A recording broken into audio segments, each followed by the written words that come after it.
जय हिंद प्यारे साथियों, जोहार। आप सभी का स्वागत है झारखंड माटी एजुकेशनल प्लेटफॉर्म पे।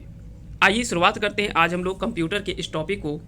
यहाँ पे हम लोग कंप्यूटर को पूरे डिटेल में जो वो शुरुआत से समझने वाले हैं। कंप्यूटर के परिचय से आज महत्वपूर्ण प्रश्नों को आज हम लोग देखेंगे। साथ ही साथ जहाँ पे हमको लगेगा कि कुछ कुछ चीज़ें हमको यहाँ पे फैक्ट जानना है, तो उन चीज़ों को समझते हुए भी आगे हम लोग बढ़ेंगे। हम लोग पढ़ रहे हैं कंप्यूटर, तो सवाल उठता है कि आखिर में कंप्यूटर होता क्या है। व्हाट इज कंप्यूटर, पहला तो सवाल यही बनता है। तो बता दें कि कई बार लोग सोचते हैं ना कि कंप्यूटर पता नहीं कितना बड़ा या बहुत बड़ा चीज़ है ना, ये सर्वशक्तिमान है, इसी एक सुपरमैन की तरह है, यही सब कुछ कर सकता है। तो परंतु ऐसा नहीं है। अगर देखा जाए तो यह भी केवल एक स्वचालित इलेक्ट्रॉनिक मशीन है, यानी इसे भी मनुष्यों के द्वारा ही बनाया गया एक मशीन है, इलेक्ट्रॉनिक मशीन है। इसका खासियत कुछ कुछ होता है ना, इसकी विशेषताएं हम देखेंगे। इसकी कुछ खासियत होती है, विशेषताएं होती है, इसीलिए यह भी जो होता है वो विशेष होता है। इसकी सबसे बड़ी खासियत जो होता है ना, वो क्या होता है कि यह तीव्र गति से कार्य कर पाता है। जो हमारा कार्य जो वो घंटों का होता है, वह कार्य यह मिनटों में करके निपटा देता है। इसलिए यह जो वो हमारे लिए ज़्यादा महत्वपूर्ण है। शक्तिमान है, यानी कह सकते हैं कि शक्ति तो है, लेकिन उतना भी नहीं जितना हम लोग मान लेते हैं, तो उतना भी अधिक नहीं है। तो कुछ कुछ चीज़ों को हम लोग समझते हुए आगे बढ़ेंगे। कंप्यूटर शब्द की अगर बात करें तो कंप्यूटर शब्द जो बना है वो कंप्यूट शब्द से बना है। किस शब्द से बना है? कंप्यूट शब्द से मिल करके बना हुआ है, जिसका अर्थ क्या होता है? जिसका अर्थ होता है गणना करना। ठीक है, इसका अर्थ क्या होता है? गणना करना। और बता दें कि कंप्यूटर को हम लोग हिंदी में संगणक कहते हैं। क्या कहते हैं? संगणक। तो यह भी कई बार सवाल पूछा जाता है कि इसे हम लोग जो वो हो सकता है कि ना यहाँ पे दूसरा आप प्रयोग कर लीजिए। चलिए, क्योंकि कुछ लोग यह भी कमेंट कर देंगे कि आपने संगणक जो वो गलत लिखा, क्योंकि ये सब चीज़ इतना माइनर चीज़ लोग जो वो नोटिस करेंगे ना कि कह नहीं सकते, है ना। चलिए, अब सही है, ये संगणक इसे कहा जाता है कंप्यूटर को हिंदी में।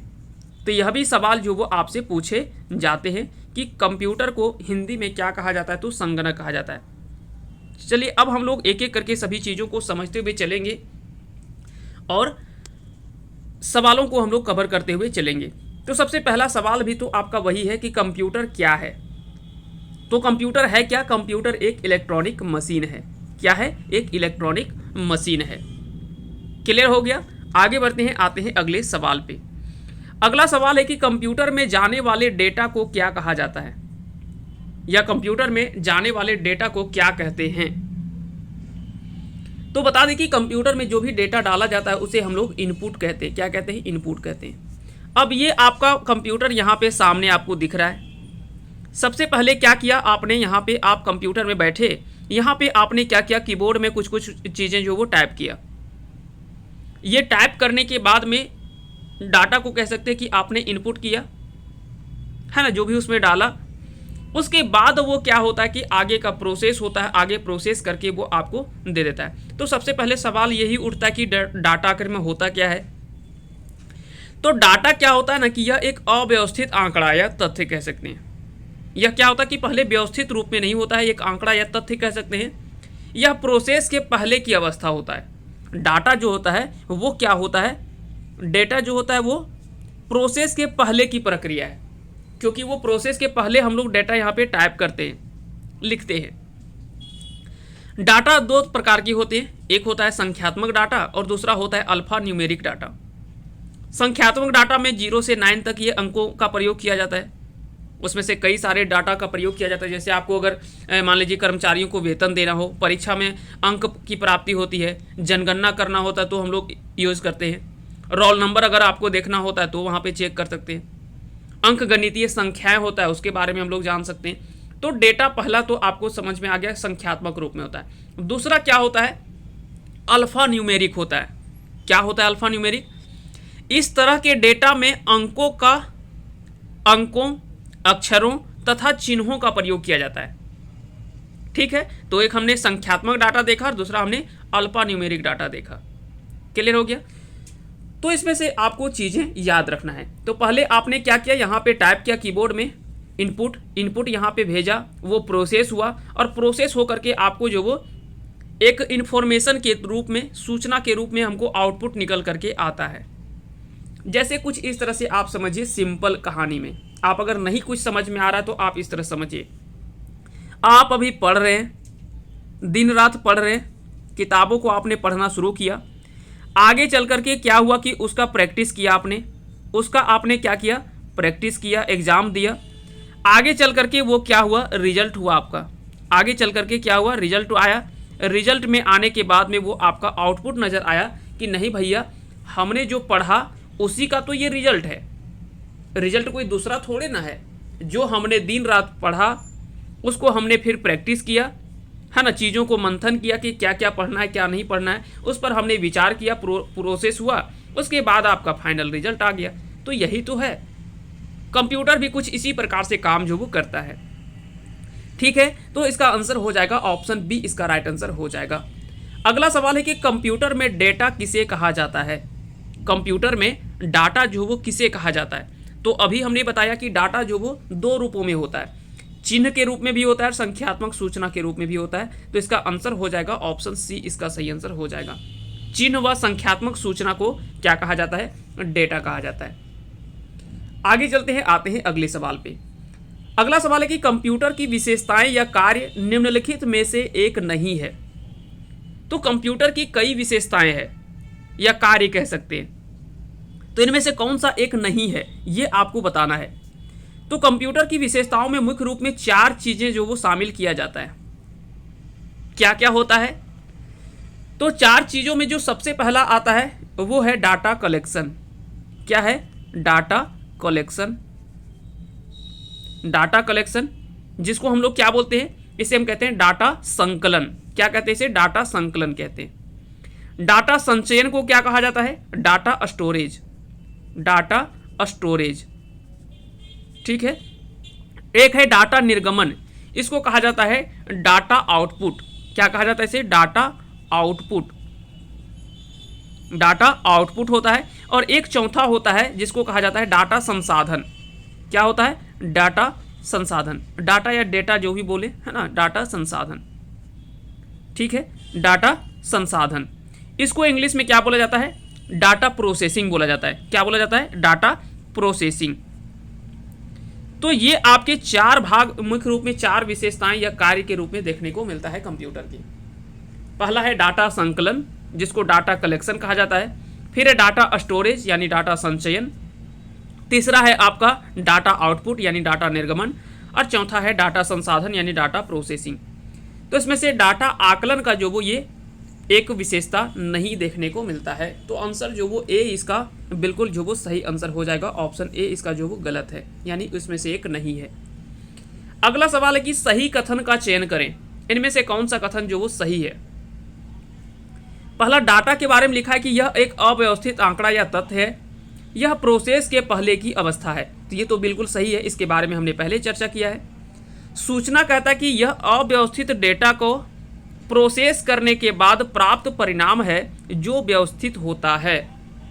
अब पहले आपने क्या क्या टेढ़ा मेढ़ा जो भी चीज़ था उसको तरीके से आपने वहाँ पे टाइप कर दिया, उसको व्यवस्थित रूप में आपको जो निकल करके आया तो वही क्या कहलाया, इन्फॉर्मेशन या सूचना कहलाया। तो ये दोनों चीज़ों में आपको ध्यान रखना है। डेटा जो होता है वो प्रोसेस के पहले की प्रक्रिया है और सूचना जो वो प्रोसेस के बाद की प्रक्रिया है। जैसे आपको इस तरह से समझना है, तैयारी आपकी जो है, तैयारी जो है ना, ये परीक्षा के पूर्व की प्रक्रिया है। तैयारी जो है वो परीक्षा की पूर्व की प्रक्रिया है। और रिजल्ट जो है या नौकरी जो है वो क्या होता है जी, रिजल्ट जो वो परीक्षा के बाद की प्रक्रिया है। स्वाभाविक बात है, आपको पहले तैयारी करना पड़ेगा। तैयारी आपने जम करके किया, परीक्षा दिया, फिर आपका रिजल्ट हुआ। अगर रिजल्ट नहीं हो रहा है तो समझ लिए कि आपने तैयारी गलत किया है। तो अगर सही आउटपुट आपको नहीं मिल रहा है तो समझ लीजिए कि आपका इनपुट जो डाला गया है वो गलत डाला गया है। इस तरह से चीज़ों को आप समझ सकते हैं। तो इस तरह से देखा जाए तो ये दोनों परिणाम जो वो सही है, तो बिल्कुल इसका दोनों कथन सही है। ऑप्शन सी इसका राइट आंसर हो जाएगा। अगला सवाल है कि कंप्यूटर की विशेषताएं नहीं है, इनमें से कौन सी एक कंप्यूटर की विशेषताएं नहीं है। तो पहला बोला है कि यह तीव्र गति से कार्य करता है, बिल्कुल यह तीव्र गति से कार्य करता है, जिससे हमारा समय भी बचता है और समय की बचत भी करती है। कहता है कि यह त्रुटि सहित कार्य करता है, ये गलत है। यह त्रुटि सहित नहीं, त्रुटि रहित कार्य करता है ना। त्रुटि सहित मतलब होता है गलती के साथ, और त्रुटि रहित होता है त्रुटि यानी गलती के बिना। तो यह जो वो कम से कम गलतियों के साथ में यह काम जो करता है, क्रिया करता है, ठीक है। तो यह त्रुटि रहित कार्य करता है। तो बी इसका जो वो ऑप्शन गलत है। तीसरा इसकी विशेषता क्या है? यह अस्थाई तथा विशाल भंडारण क्षमता की सुविधा देता है। यह अस्थाई तथा विशाल भंडारण क्षमता की सुविधा देता है, और यह पूर्व निर्धारित निर्देशों के अनुसार तीव्र निर्णय लेने में सक्षम है। तो ये 3 ऑप्शन इसका सही है, बाकी के ऑप्शन बी जो वो गलत है, क्योंकि यह त्रुटि रहित कार्य करने के लिए इसकी विशेषता जो वो जानी जाती है। क्लियर हो गया? आगे बढ़ते हैं, आते हैं हम लोग अगले सवाल पे। अगला सवाल है कि कंप्यूटर में सूचना किसे कहा जाता है? कंप्यूटर में सूचना किसे कहा जाता है? अब सवाल पहले हमने सूचना के बारे में आपको डिटेल में बता दिया, उम्मीद करते हैं कि आपको समझ में आ गया होगा, लेकिन फिर भी इस चीज़ को हम लोग एक बार फिर से डिटेल में हम लोग जान लेते हैं कि आखिर में सूचना होता क्या है। तो आपने फिर से यहाँ पे टाइप किया, जो भी आपको लिखना हो वो आपने कीबोर्ड में टाइप कर दिया, वो आगे जा कर के प्रोसेस हुआ। प्रोसेस होने के बाद में आपका जो वो यहाँ पे फाइनल जो वो आउटपुट निकल करके आया है ना, यहाँ पे जो भी आपका रिजल्ट है वो निकल करके आया। तो ये कह सकते हैं कि कंप्यूटर में सूचना जो होता है वो क्या होता है? एक एकत्रित डाटा को ही कहा जाता है सूचना। एकत्रित डाटा को क्या कहा जाता है? सूचना कहा जाता है, यानी इन्फॉर्मेशन कहा जाता है। जहाँ पे डाटा का जो वो एकत्रित रूप होता है उसी को हम क्या कहते हैं? सूचना या तो फिर इन्फॉर्मेशन कहते हैं। ये चीज़ें आपको समझ में आ गया होगा। चलिए आगे बढ़ते हैं, अगले सवाल पे आते हैं। अगला सवाल है कि डेटा प्रोसेसिंग का अर्थ क्या है? डेटा प्रोसेसिंग का अर्थ क्या होता है? तो बता दें कि डेटा प्रोसेसिंग का मुख्य रूप में अर्थ क्या होता है जी। तो डेटा प्रोसेसिंग के बारे में अगर हम लोग चर्चा करें तो डेटा प्रोसेसिंग जो होता है वो वाणिज्यिक उपयोग के लिए जानकारी तैयार करना, यही डाटा प्रोसेसिंग कहलाता है। या इसे और भी अगर डिटेल में थोड़ा समझना चाहे हम लोग, अगर इस चीज़ को हम लोग डिटेल में समझना चाहे तो डाटा प्रोसेसिंग के बारे में आपको ध्यान रखना है ना। डाटा प्रोसेसिंग के बारे में हम लोग अगर जानने का प्रयास करें तो डाटा प्रोसेसिंग का मेन लक्ष्य क्या होता है? डाटा प्रोसेसिंग का जो मेन लक्ष्य होता है वो क्या होता है? रॉ डाटा को, जो रॉ डाटा होता है, रॉ डाटा को क्या किया जाता है? इन्फॉर्मेशन के रूप में, इसे क्या किया जाता है? इन्फॉर्मेशन के रूप में कन्वर्ट करना, इन्फॉर्मेशन के रूप में कन्वर्ट करना।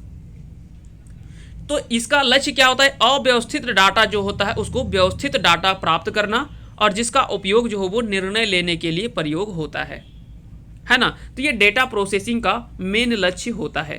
अब सवाल पूछता है कि डेटा प्रोसेसिंग का अर्थ क्या है?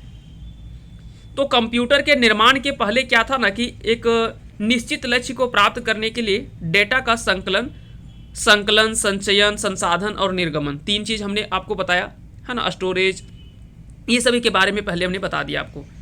तो ये क्या होता था कि मैनुअल मेथड से काम होता था। किससे होता था? मैनुअल मेथड से काम होता था, जिसे आगे चल करके डेटा प्रोसेसिंग कहा गया।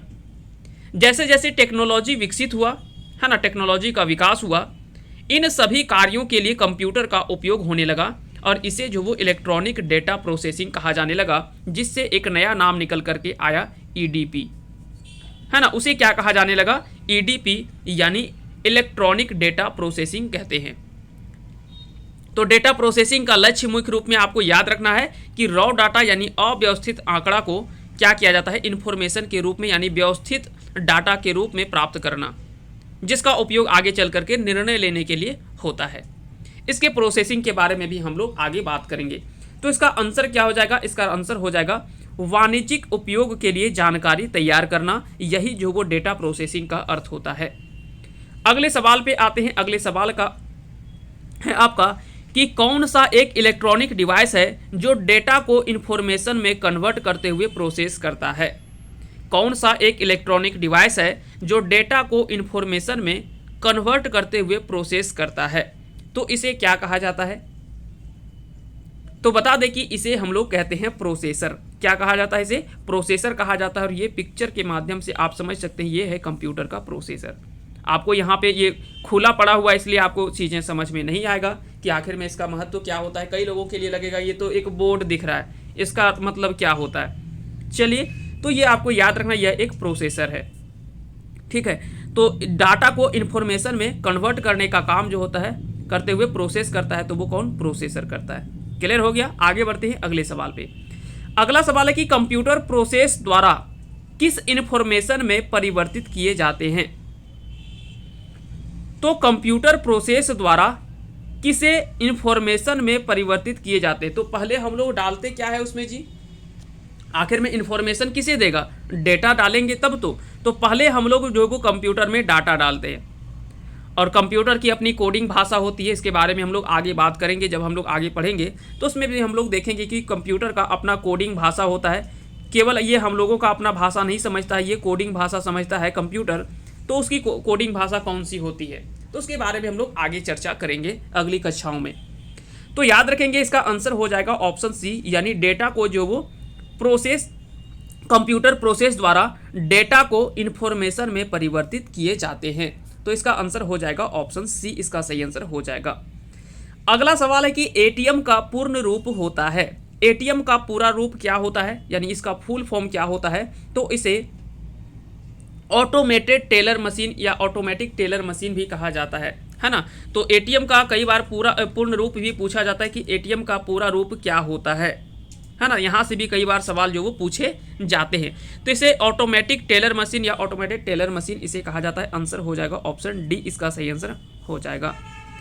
और ये आप एटीएम महाशय को देख सकते हैं, ये है एटीएम महोदय। चलिए अगले सवाल पे आते हैं। अगला सवाल है कि कंप्यूटर के निर्माण के पहले निश्चित लक्ष्य को प्राप्त करने के लिए डेटा का संकलन, संचयन, संसाधन और निर्गमन किस विधि से होता था, जिसे आगे चल करके डेटा प्रोसेसिंग कहते थे।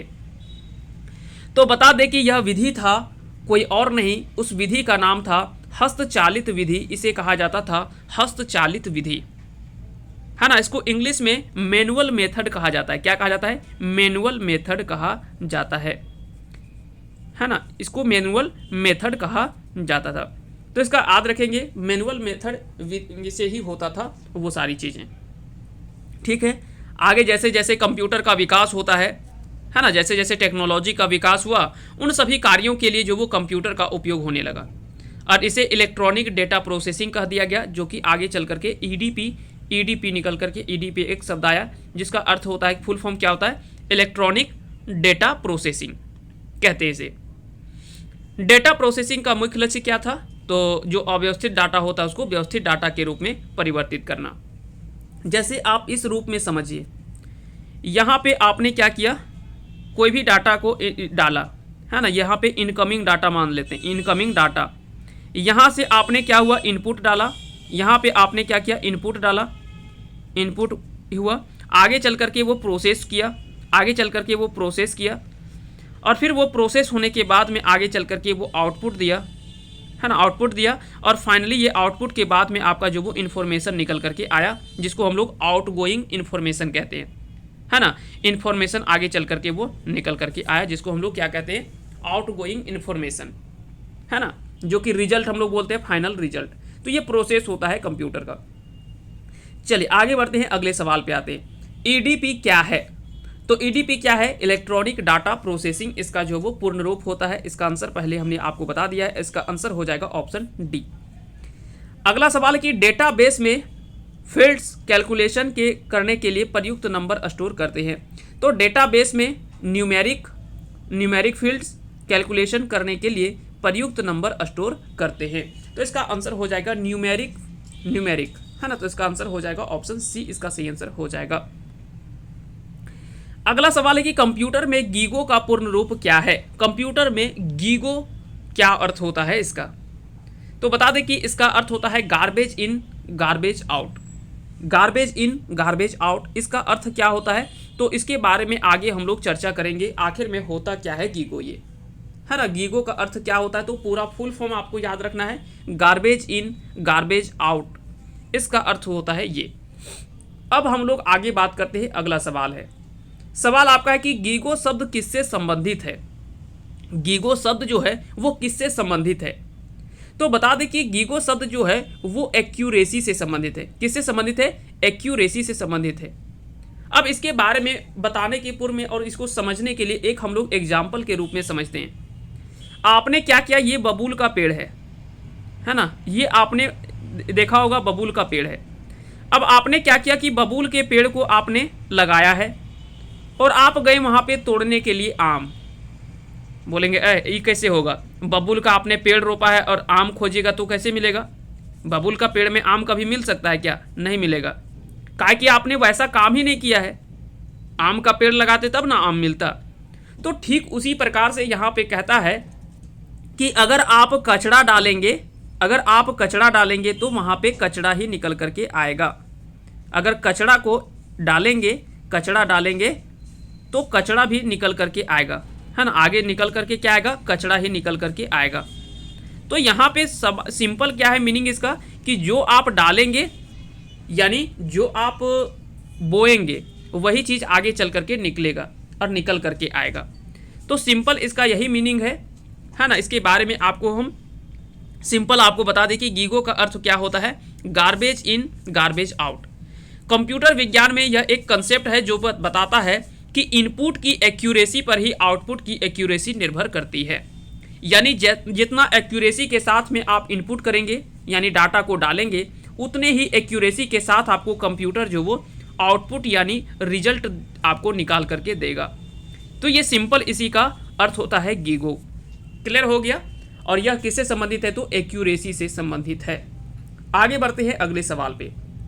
अगला सवाल है कि कंप्यूटर द्वारा किया गया बुनियादी कार्य यानी बेसिक ऑपरेशन क्या है। कंप्यूटर द्वारा किया गया बुनियादी कार्य क्या है? तो बुनियादी कार्य होता है आंकिक कार्य यानी अरिथमेटिक ऑपरेशन, लॉजिकल ऑपरेशन और डाटा स्टोरेज। ये तीनों कार्य जो होता है वो कंप्यूटर द्वारा बुनियादी कार्य के रूप में या बेसिक ऑपरेशन के रूप में जाना जाता है।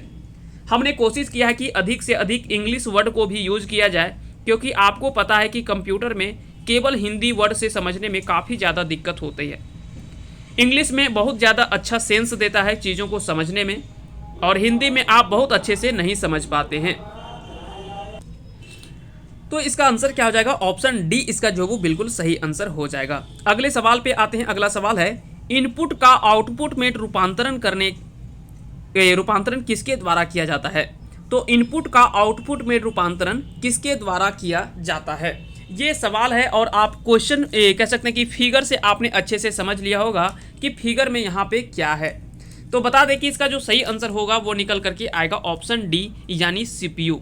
और ये आप देख सकते हैं ये है यहाँ पे सीपीयू महोदय, है ना। ये सीपीयू महोदय यहाँ पे है, हेलो कर रहे हैं आप सभी को। तो इसका आंसर हो जाएगा ऑप्शन डी यानी सीपीयू। यह जो वो इनपुट का आउटपुट में रूपांतरण किया जाता है इसी के द्वारा। क्लियर हो गया? चलिए अगले सवाल पे आते हैं। अगला सवाल है कि सीपीयू का वह भाग जो अन्य सभी कंप्यूटर कंपोनेंट्स की गतिविधियों को कोऑर्डिनेट करता है वह निम्नलिखित में से कौन सा है। तो यहाँ पे सवाल पूछा जा रहा है कि कंप्यूटर का यानी सीपीयू का वह भाग जो अन्य सभी कंप्यूटर कंपोनेंट्स की गतिविधियों को कोऑर्डिनेट करता है, तो वह निम्नलिखित में से कौन सा है। तो उसका आंसर क्या हो जाएगा? तो इसका जो सही आंसर आपका निकल करके आएगा वो क्या हो जाएगा? ऑप्शन डी इसका सही आंसर हो जाएगा यानी कंट्रोल यूनिट इसका जो वो राइट आंसर हो जाएगा। कंट्रोल यूनिट जो होता है वो सीपीयू का वैसा भाग है जो अन्य सभी कंप्यूटर कंपोनेंट्स की गतिविधियों को कोऑर्डिनेट करता है यानी कंट्रोल करता है, इसलिए इसे कंट्रोल यूनिट के नाम से जाना जाता है। अगले सवाल पे आते हैं और ये आज का आखिरी सवाल है और इसका आंसर आपको कमेंट बॉक्स में लिखना है किसका सही आंसर क्या होगा। सीपीयू निम्नलिखित में से क्या है? आपको बताना है कि सीपीयू निम्नलिखित में से क्या है। यह एक बॉक्स है, पेरिफेरल है, चिप है या फिर सर्किट है। इसके बारे में आप डिटेल में लिखिएगा और जल्द ही हम लोग जो वो अगले क्लास में लेकर के आएंगे और इसका आंसर जो वो आप कमेंट बॉक्स में ज़रूर लिखिएगा। चलिए बहुत बहुत धन्यवाद आप सभी का हमारे साथ अंत तक बने रहने के लिए। उम्मीद करते हैं कि आज का यह सेशन आप सभी को पसंद आया होगा। और अगर आपने झारखंड माटी एजुकेशन प्लेटफॉर्म को आपने सब्सक्राइब नहीं किया है तो इस चैनल से ज़रूर जुड़िएगा।